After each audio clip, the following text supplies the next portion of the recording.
Okay, welcome to the round 13 player ratings video. Now, if you are new around here, what I like to do with these player ratings is I like to start the conversation here and give what I think the player ratings are for each player that played, and you guys finish the conversation in the comments below. And then sort of on Monday, I've got an Excel spreadsheet, a document which I'm going to put in this video in the description. You'll see it's the first link available there. And then you can see the running tally for the year. And guys, don't take it personally. If you disagree, grow. Come on. Don't take it personally. If you disagree, excellent. Let's chat about it. Things can be amended and adjusted. I think last week people got a little bit in their feelings and just took it personally and decided to have a crack at me and me personally. And I just thought that was interesting. But yeah, like I said, these don't mean fuck. These mean fuck all. These don't mean anything in the grand scheme of things. It's just a discussion point for us to sort of see how we're feeling as supporters about the players and what we're seeing. And at the end of the day, 2019 was a fascinating one because everyone got it wrong. Lockie Plowman finished third in the best and fairest at the end of the year. So, yeah, I just wanted to mention that. Don't take it personally. Grow up. Let's start in the back line, shall we? Simo, Jones, and Williamson. So Simo, I thought he played a really good game last night. I thought early in the first quarter, and just for the first quarter in general, it was just cleaning up down back. The defense for me is going to get some extra points and a lot of love because end of the day they concede 27 points. We conceded 27 points, and I know that that's a byproduct of the midfield pressure as well, and there's something to be accounted for there. But I just thought our defenders were rock solid all night. Beautiful inside 50 to Martin in the second quarter from Simo.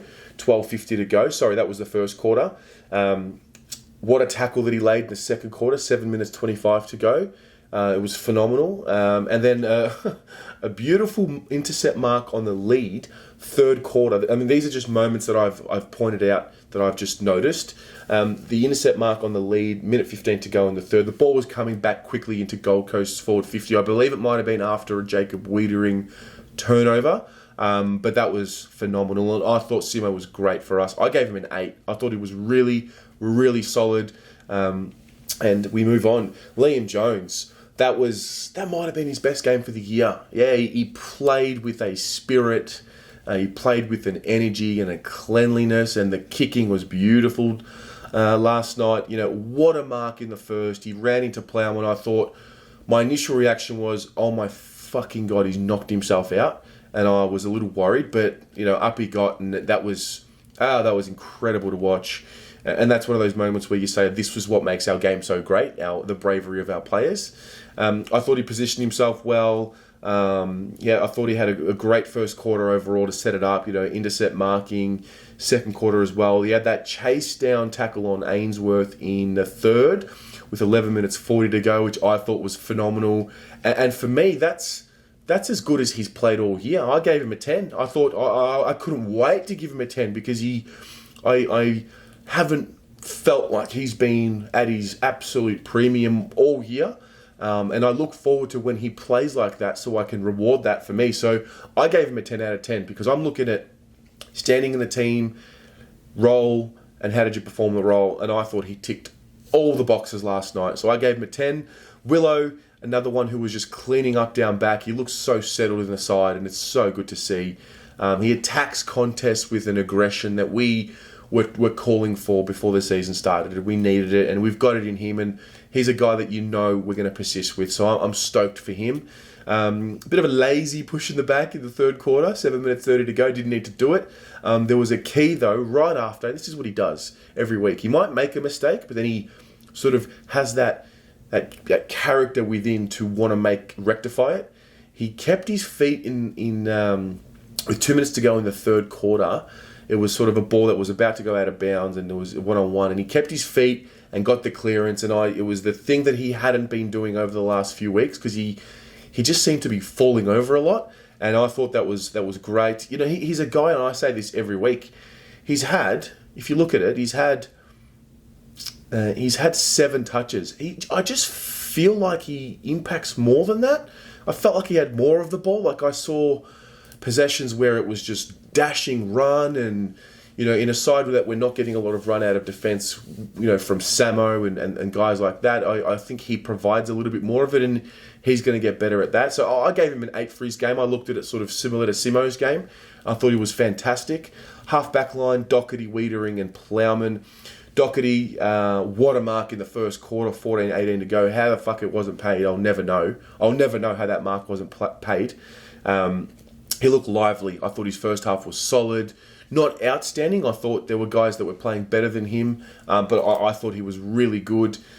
Desperate pressure on Rankine, who, remember that second shot that Rankine had where he hit the post? Well, I believe it was Doc that laid that pressure, and that was the hallmark of our game last night when the Suns got out into open space and they were having shots on goal. At that last moment, we were able to put that pressure on, and this was one of those moments.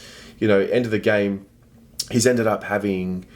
What's he got here? He's ended up having the 16 touches, the 8 marks, and, patrolled down back like we know he can. I gave him an 8 as well. I thought it was a really, really good game.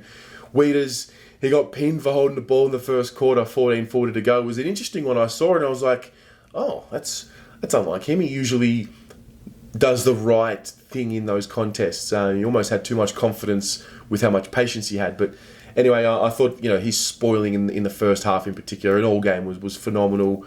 Ben King was absolutely statless in the first quarter, and you give Wiedering full credit there.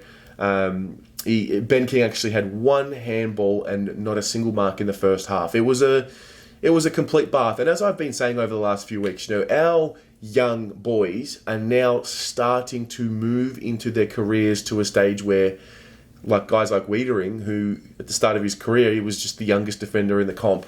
Now all of a sudden he's playing against, not every week, but sometimes he plays against guys who are less experienced, and he must be licking his lips because it's his turn.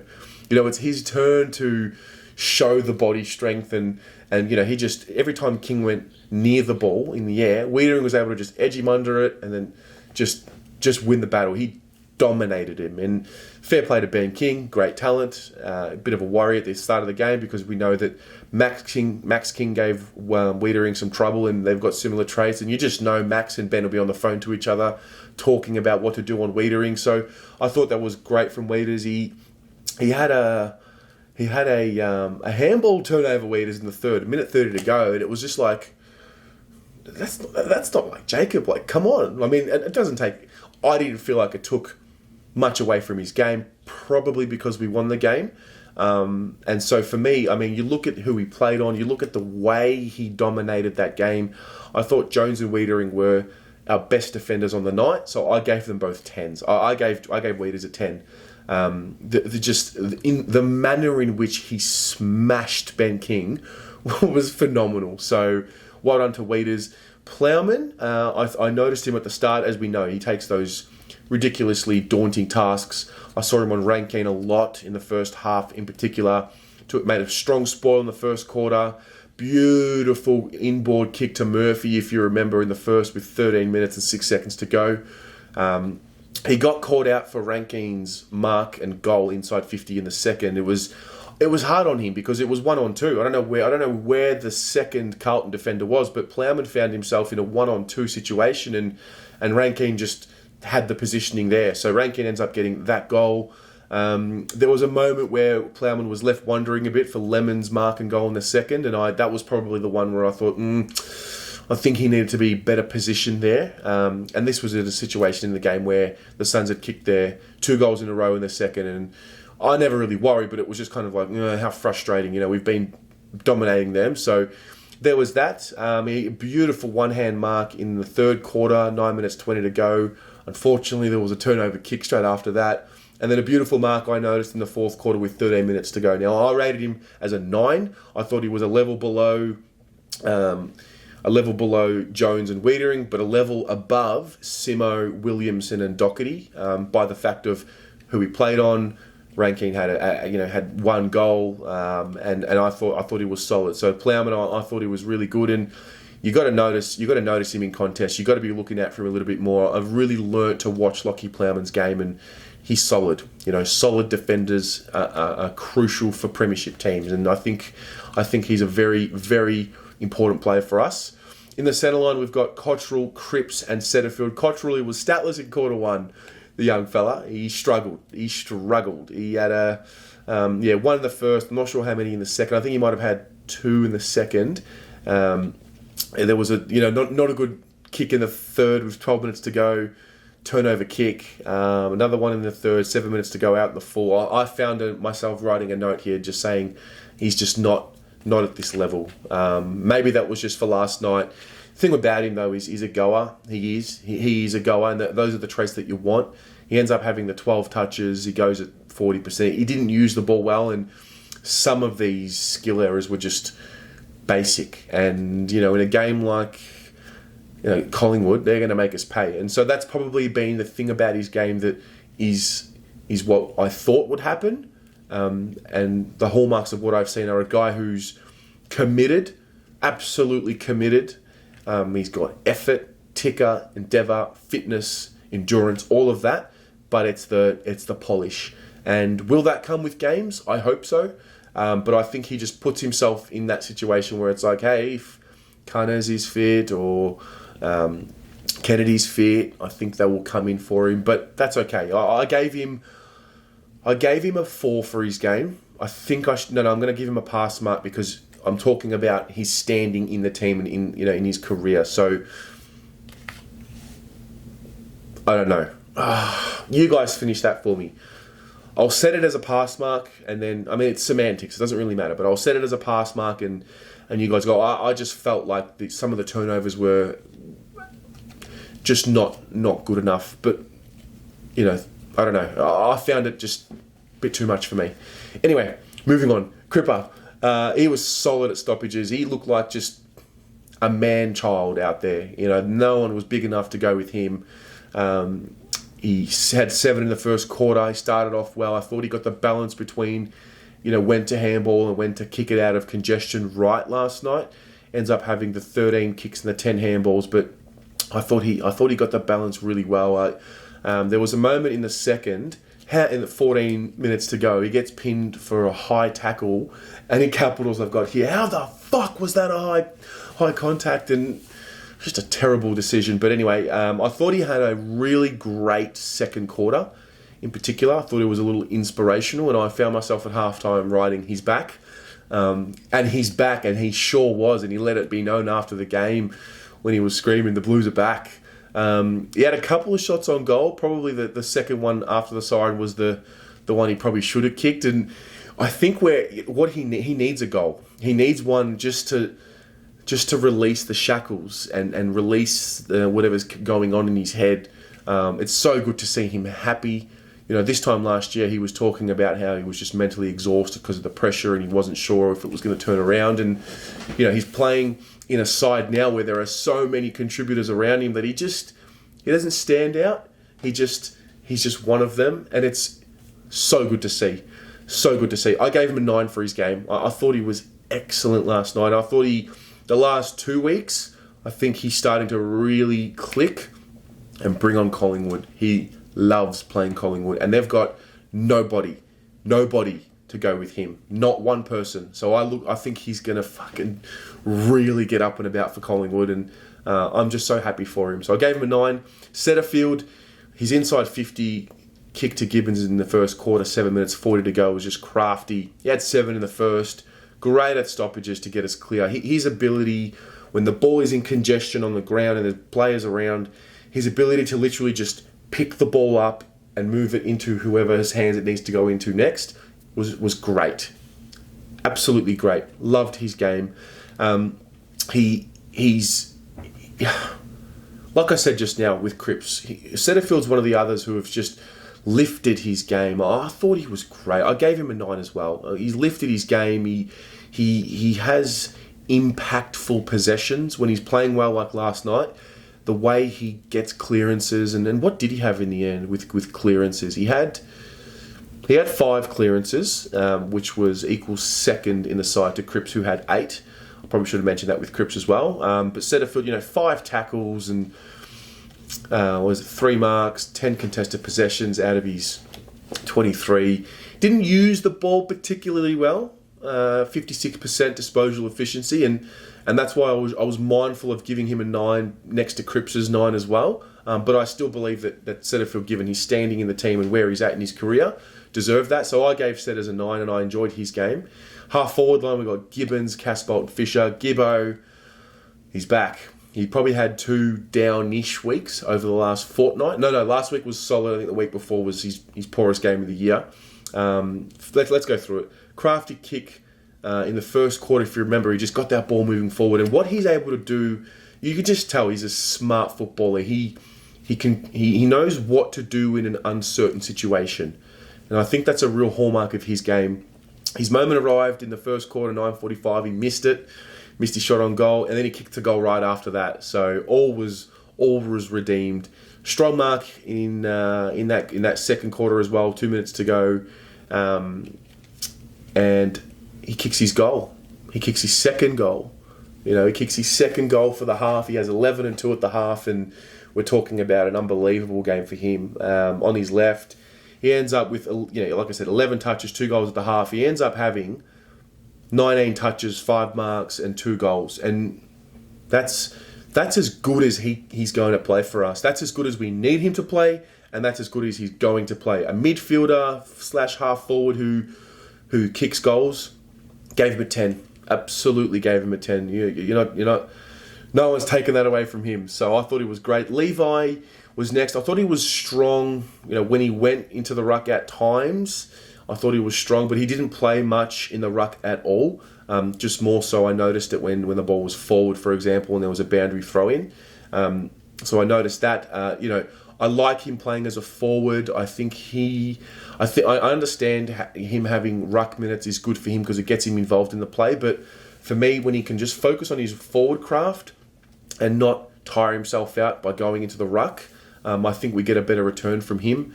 And I thought he was.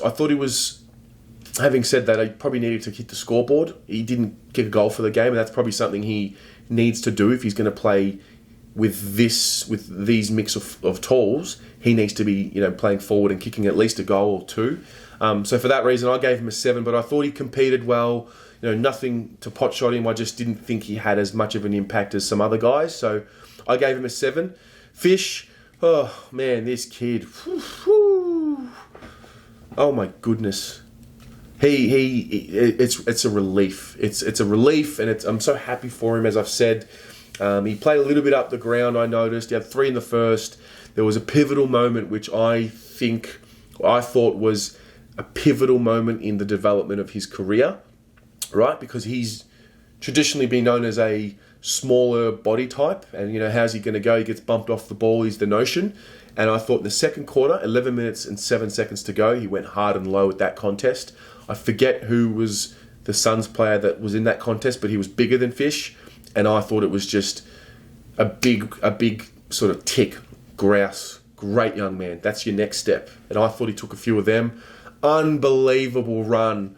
The common notion amongst Carlton fans that I notice in comments is we need to inject some speed into the side. And before Fisher was in the team, that was certainly correct. And you see that run, and I found myself just singing, like, Zach Fisher running down the wing, Fisher, and he sets up bets for the goal, and that came at a time where I think the Suns had kicked 2 in a row, and we needed to get 1 or 2 back, so that was unbelievable. I really enjoyed his forward pressure, and at the time of making this video, I can't see his forward pressure stats, but I would love someone to find that for me because I thought his pressure was great.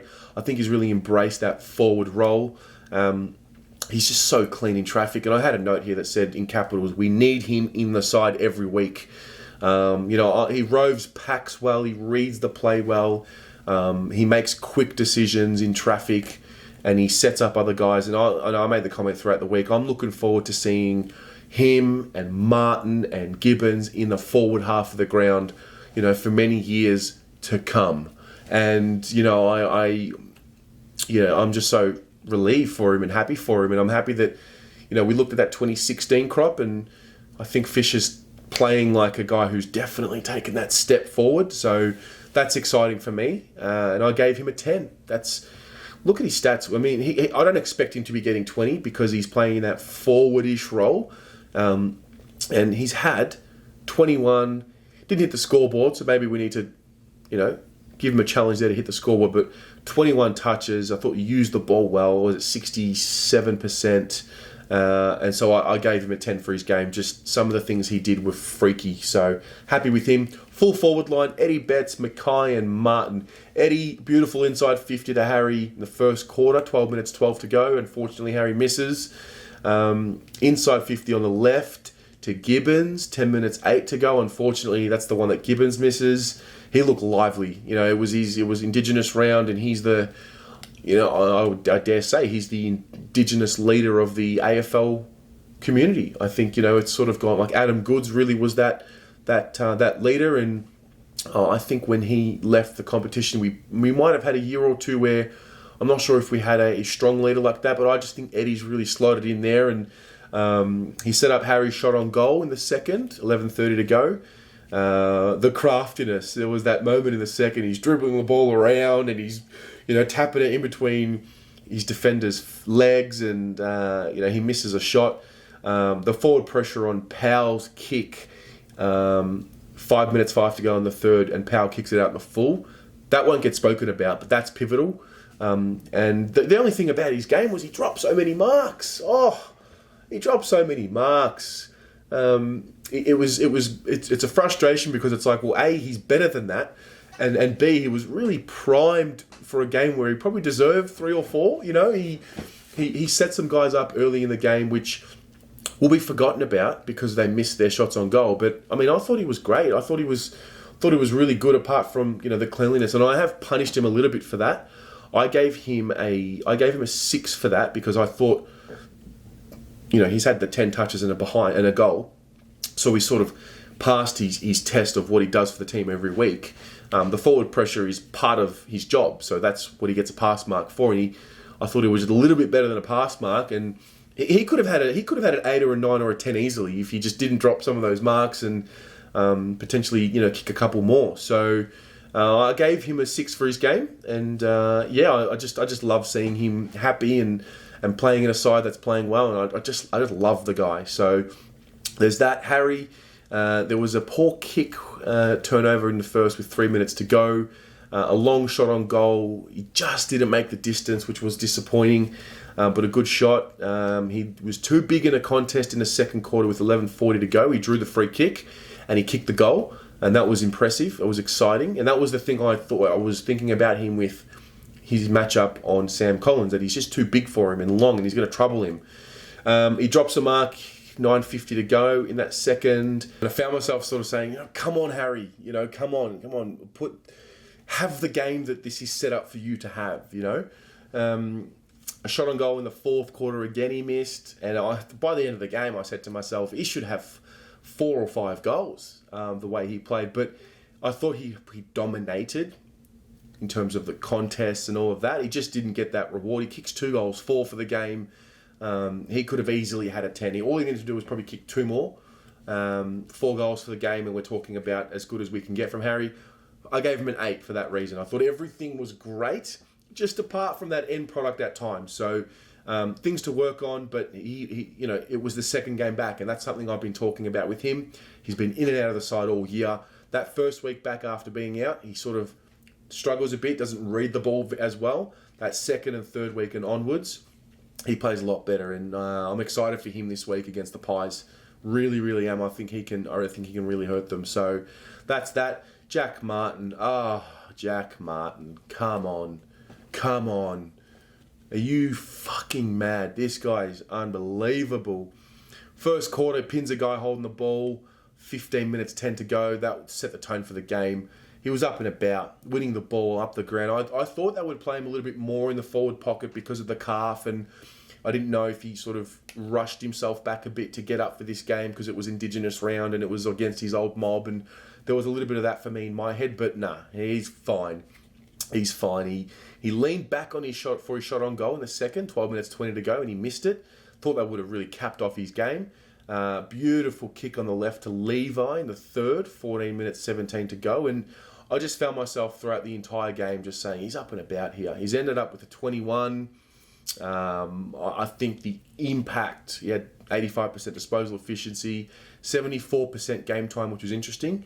So he's been managed a little bit, but the impact he has, his ability to slow everything down in his mind as he's going forward and stay composed under pressure is something we've needed in this side for years. And he's so good, man. He's A-grade talent. I don't know if he's an A-grader yet, but I think he's got like special talent. I'm rapt for him, rapt to have him. I'm excited, as I said, to have him and Fisher and Gibbons and even Cunningham when he's in the mix as well, because they're a problem. They are a problem for this football league. I gave Jack Martin a 10 for his game. I thought he was as good as Fisher and you know those guys as well. So I thought he was one of our best followers. We got Tom De Koning, Ed Kerno, and Mark Murphy. De Koning, he missed his shot on goal in the first 7 minutes to go. The thing about Tom's game last night was the marks. It was such a relief to see some of the marks that he took. I don't believe he took a mark in any game in the 2 weeks prior, but he took a strong one in particular in that, I think it was in the second, 2 minutes 20 to go. And what I loved about his game is his competitive spirit.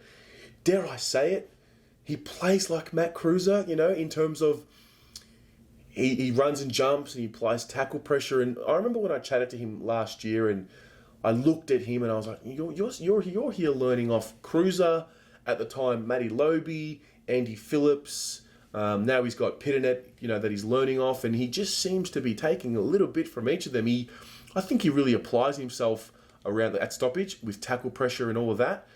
He's mobile. I think there's just, you can see it. You can see the development, and you can also see how much more room for growth there is. Like he gave away 4 free kicks and he had 7 clangers overall, but I can tell that once he puts that body size on, there was some ruck contests where he gave away some free kicks, and it was due to him not being physically big enough to throw wits around, so he probably had to do it in other ways, and he just found himself caught out a little bit. But he's tracking nicely for me, Tom. He's tracking nicely for me, and I love what I saw. I gave him a 7 for his game. I thought he was good. I thought he was really good. Ed Kerno's next. I thought he was just solid all night, solid at stoppages, just vintage Ed Kerno. No questions, no fuss, does his job, kicked the goal as well, which what I thought was just the cherry on top of a well-deserved player and season. Ends up with the 19, 6 tackles and a goal, goes at 79%. Thought it was really, really good for us. I didn't think he was as good as like Setterfield and Cripps, and Murphy, who I'll get to, but I thought he was really good, really good. So I gave him an 8. Murphy. Oh my fucking God. The much maligned player at this footy club. Sometimes it puts me down. Yeah, like people look to hate on him. I know it happens, and doesn't play a big bustling Patrick Cripps type of game where he's in and under and he's bigger than everyone else. And I don't know. I know everyone's entitled to their opinion, but some of the fucking vitriol to Murph last night. And if you're not going to enjoy that game from him last night, we can't even have a discussion. You're never going to enjoy Mark Murphy, because how good was he? His first 14 possessions all hit the target. Now, people want to talk about the kick inside 50 on his left. That was a bit of a grubber kick. And they ask, how is it an effective disposal? Well, motherfucker, what is an effective disposal? Go and have a look at it. An effective disposal is one where the end product is of the ball, if it is to your team's advantage, which it was, that's an effective disposal. And it was a grubby kick, but it was in front of whoever he kicked it to, who then made a handball over to Gibbons for the goal. And yeah, I've got to take a step back because everyone's got to have their say. But I'm sorry, games like that from Murphy, if you can't celebrate them, you can't celebrate anything. He was great. He had, what do you have? 18 at the half, going at 90%. Like, what do you want? I thought he was clearly best on ground. Elite kick to Gibbons inboard, who dropped a mark there. He missed 2 shots on goal, Murph, which really would have put the icing on the cake, and that's probably the one thing that he needed to do. A low, beautiful bullet kick in the 4th, 12 minutes 45 to go. And I just found in the conditions last night, and then when the game was there to be won, when the game was really in the balance, he was the best player on the ground. And I'm rapt for him, stoked for him. I'm just going to ignore the haters because you're not going to win. There's no battle to be won here. Whatever. I thought it was fantastic. I gave him a 10. Come at me. Come at me for it. Thought he was best on ground. Love him. Interchange bench. Samo, Walsh, Nunes, and Pitternet. Samo. It's happened again. Let's look at it. His first 3 possessions were all turnovers. 13 minutes, 10 to go in the first, out the full. 6 minutes, 10 to go in second kick inside 50. Sorry, that hit the target, I think. Third kick, 5 minutes, 20 to go, turnover. He hurt his shoulder, I think, in the second with 10 minutes to go. And I don't know, I guess after that he didn't really approach contests with the ferocity that I have seen him before, but I'm not enjoying, I don't know, I say it every week, I'm just not enjoying it. I'm not enjoying him, not enjoying watching him play because I don't feel like we're getting the best out of him. There seems to not be a spark from Samo that was there. That was there, I haven't forgotten about it. The spark of Sam Petrevski-Seton is not there right now. I think he's playing like it. He's playing like a guy who knows he's out of form. I had a really good suggestion put to me about, do you maybe put him forward, get him a goal, get the boys running around him and getting around him and getting some confidence up. He's just low on confidence. That's what it is. He's going through whatever he's going through. It is disappointing because he's in his 4th year and you would imagine that he's past that. But whether it's the new role, whatever it is, what I want to see from Samo is what he can control. And that's his energy, providing run, providing that handball receive. Be that guy on the end of the handball receive. And to do that, you've got to make a run, cut a line, make a path, sort of like an NFL route. And he's not doing that for me. He's not getting beaten by an opponent, which is a pleasing thing, but he's just not providing the offensive flair that I believe he can. What do you have for the game? We're looking at a 10 possession game going at 50%. I'm sorry, but for me, that's not a pass mark. I gave him a 4 for his game. And dare I say it, it might be time. It might be time for Paulson to come into the side, who's playing in that role. And all we hear about how he just keeps continuing to provide run and dash. So it's going to be an interesting conversation this week because he's not playing well. Not playing to his best. So is it a coaching thing now? Does Teague need to do something about that? Is it a responsibility on Samo? Very keen to get your thoughts on that. Walshy, he's great. He's great. Loved his game. He's had the 24, 11 contested. He just gets to, he wills himself contest to contest. It reminds me a little bit of young Joel Selwood, where he was just willing himself, going, and what an honour to have him. I gave him a 9 for his game. Thought he was really good. Right up there with our best midfielders on the night. Jackie Nunes, are you fucking mad? He played like a guy who just fully confident. And you can imagine what that goal last week does for him. The club's getting around him. The fans are getting around him. And he had some really important moments in traffic last night. Great handball to Gibbons for Gibbons' goal. He missed a shot himself, Nunesy. Running to provide an option. I noticed in that first quarter he took 2 strong marks on Leeds. He had 8 in the first quarter. Like what a start. His assist to Ed Curnow for Ed Curnow's goal, and I found myself saying he's having an unreal game. And then as he does all year, he finds a way to kick a goal. He's had 23 possessions and a goal. He went at 56%, so some of the possessions weren't great, but 23 touches and a goal for him. He's a guy that we see and he sort of hovers around that 12 to 13 mark, and he might get a goal and we say, okay, well, that's his role. That's a 10. That is a 10. For he's standing in the side, his role, how did he perform it, 4 tackles as well.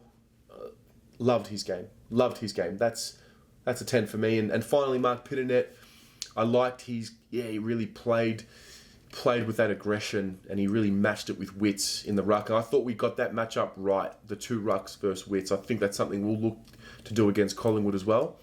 He was great in the first half. Pito, strong mark in the third. 6 minutes 11 to go, and then an absolute howl out in the full. So it's kind of like you want to give him the point for that, but you take it away.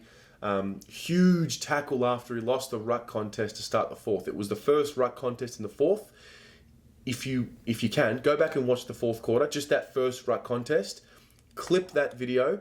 That is Mark Pitternet in a nutshell. He might not be able to be athletic enough to get the tap, but he's got that endeavour to make that first tackle after the contest. So I gave him an 8 for his game. I thought it was a bit better than Tom, and that's how I saw it. So there it is, guys. Those are my player ratings.